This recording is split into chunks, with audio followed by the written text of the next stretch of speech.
자기소개해주세요.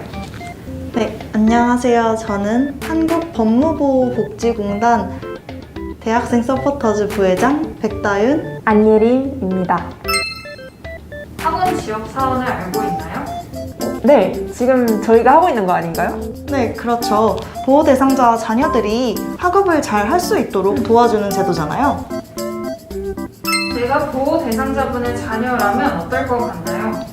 저는 아무래도 사회적인 시선이 가장 걱정될 것 같아요.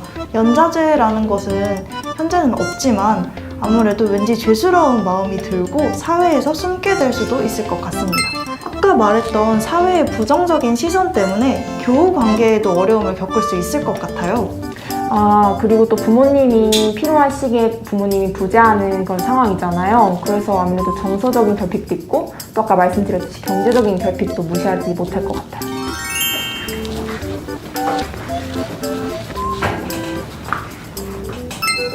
자기소개해주세요. 안녕하세요. 현재 이화여자대학교 경영대학 3학년에 재학 중인 김초영이라고 합니다. 네, 안녕하세요. 저는 이화여자대학교 중어중문학과 2학년에 재학 중인 임유림이라고 합니다. 학업 지원 사업을 알고 계시나요? 사실 저는 한국법무보호복지공단의 멘토링 팀으로 활동하기 전까지는 학업 지원 사업에 대해서 들어본 적이 없었어요. 하지만 멘토링 팀에서 활동을 하고 나서 학업 지원 사업이 보호 대상자 자녀분들에게 굉장히 많은 도움이 되고 있다는 사실을 알게 되었습니다. 내가 보호 대상자분의 자녀라면 어떨 것 같나요? 아무래도 보호 대상자분의 자녀로 살아가다 보면 세상에서 편견과 맞서야 하는 순간이 굉장히 많을 거라고 생각이 듭니다. 그래서 아무래도 굉장히 많이 위축될 것 같고 또 그러다 보면 자신감을 많이 잃게 되는 그런 상황이 많을 것 같다는 생각이 들었어요. 네, 저도 제가 보호 대상자의 자녀라면 되게 사회적으로 부정적인 시선을 받으면서 아까 초영 씨가 언급하셨던 것처럼 되게 위축이 될 것 같고 자신감이나 자존감도 점점 떨어지게 될 것 같아요. 보호 대상자 자녀가 겪는 어려움에는 어떤 것들이 있다고 생각하시나요? 저는 아무래도 다른 또래 친구들에 비해서 학업적인 지원을 많이 받지 못한다는 것이 큰 문제가 될 수 있다고 생각합니다.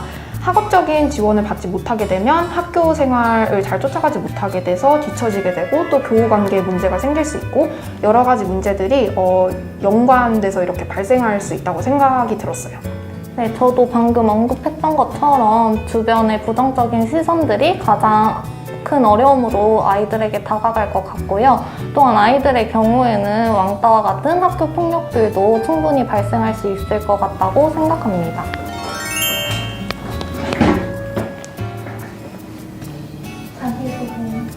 네, 안녕하세요. 저희는 한국법무보호복지공단 서포터즈 정내은 화지원입니다. 학업 지원 사업을 알고 있나요? 네. 저는 2014년부터 법무보호 대상자 미성년 자녀를 대상으로 하는 학업 지원 프로그램이 있다는 것을 들어 익히 알고 있었습니다. 아, 진짜요? 저는 멘토링 팀에 들어서 처음 알게 되었습니다. 내가 보호 대상자의 자녀라면 어떨 것 같나요? 일단 보호자가 지금 범죄 사건에 연루되어서 가정 환경이 굉장히 파괴되었을 것이라고 짐작이 되기 때문에 그 압박감과 부담감으로 많이 지쳐있는 상황일 것 같습니다. 네, 저 약간 비슷한 생각인데요. 약간 심리적으로 일단 위축돼 있고 심리적으로 불안한 상태일 것 같습니다. 그래서 어떤 사회적인 편견과 차별로 낙인으로 인해서 인간관계 형성에 있어서 되게 자신감이 떨어져 있는 상태일 것 같아요. 보호 대상자의 자녀가 겪는 어려움에는 어떤 것들이 있다고 생각하나요? 저는 일단 가정이 파괴되었다는 그런 이유로 심리적으로 좀 많이 불안할 것 같아요. 저를 지켜줄 수 있는 한 가정의 울타리가 없어졌다. 이런 이유로 많이 불안할 것 같고요. 또한 이런 게 조그만 동네에 소문이 나면 누구누구 집 이런 범죄로 연루되어서 수감하고 나왔다더라 이런 소문으로 제가 낙인이 찍혀버리면 학교 생활에도 대단한 지장이 갈 것 같습니다.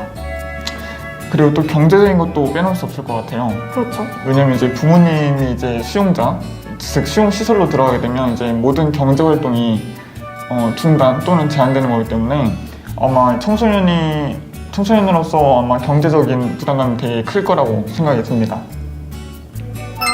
지원 서비스를 받는 당사자라면 어떤 지원을 가장 필요로 할까요? 저는 일단 저와 매칭된 멘티드 친구들이 이런 얘기를 해준 적이 있는데요. 실제로 멘티들이 부족한 교과목이 영어였어요.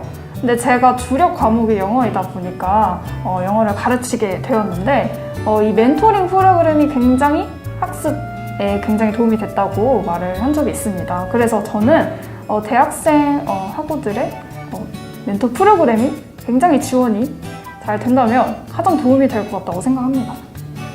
네, 그리고 또 심리적인 지원도 되게 중요하다고 생각합니다. 왜냐면은 건강한 삶을 살기 위해서는 심리적인 정서적인 부분도 빠질 수 없는데요. 역시 WHO에서도 건강은 육체적뿐만 아니라 정신적 건강도 얘기하고 있는 것처럼요. 학교 교과 과정 외 필요한 프로그램은 무엇이 있을까요? 저는 진로 특강 프로그램이 활성화되었으면 좋겠습니다. 실제로 저와 매칭된 멘티와 함께 대학교 학과별 소개 프로그램을 진행하고 있는데요. 이런 학과에 진학을 하게 되면 이런 교과목을 배울 수 있고 또 나중에 이런 진로까지 생각해 볼 수 있다. 이런 식으로 진행하고 있는데요. 멘티에게 좋은 반응을 얻고 있어서 다른 친구들에게 큰 도움이 될 수 있다고 생각합니다. 그 되게 좋은 생각인 것 같아요. 감사합니다, 지원님. 그리고 또 스포츠 활동도 되게 좋을 것 같아요.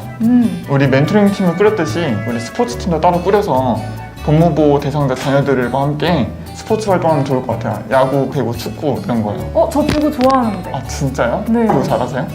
잘하지는 못하지만 관심이 많답니다. 네, 그렇습니다. 알겠습니다. 앞서 살펴본 것과 같이 가족의 수감은 남겨진 가족 전체에 부정적 영향을 미치며 특히 부모의 수감을 경험한 미성년 자녀들은 경제적 곤란, 사회적 낙인, 심리적 불안 등으로 인해 건강한 성장과 발달에 지장을 받기 쉽습니다. 이런 점에서 성장기에 부모의 수감을 경험한 아동 청소년이 감내해야 하는 고통을 숨겨진 형벌로 표현하기도 합니다. 우리가 무엇보다도 주목해야 할 점은 수용자 자녀의 권리를 보장하는 근본적인 이유가 바로 수용자 자녀가 권리를 박탈당한 일종의 피해자라는 것입니다. 따라서 아무런 잘못이 없는 수용자 자녀의 권리를 보장하고 사회적으로 소외되고 무관심했던 이들을 지원하는 것은 우리의 사회적 책무라고 할 수 있습니다.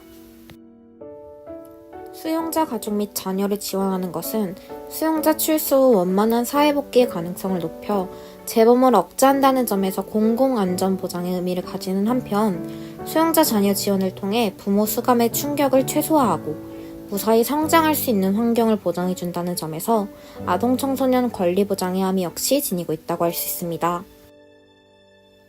따라서 수용자 자녀가 부모의 수감으로 학업을 중단하지 않고 심리적 도움을 받으며 상처받지 않도록 지원할 체계가 필요합니다.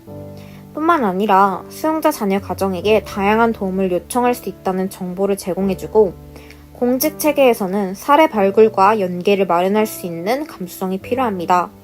이를 위해서 사회복지기관과 공적 체계 담당자들을 위한 수용자 자녀 지원 필요성과 교육 훈련을 할 수 있는 방안을 마련해야 할 것입니다. 법무부 복지공단 역시 수용자 자녀들의 발달권을 위해 여러 지원 사업과 방안 마련을 위한 노력을 그치지 않을 것입니다. 그렇지만 무엇보다도 중요한 것은 그들의 변화와 권리 보장을 위해 우리 모두가 사회적 감수성과 관심을 갖고 함께 도우고자 하는 노력이 아닐까요?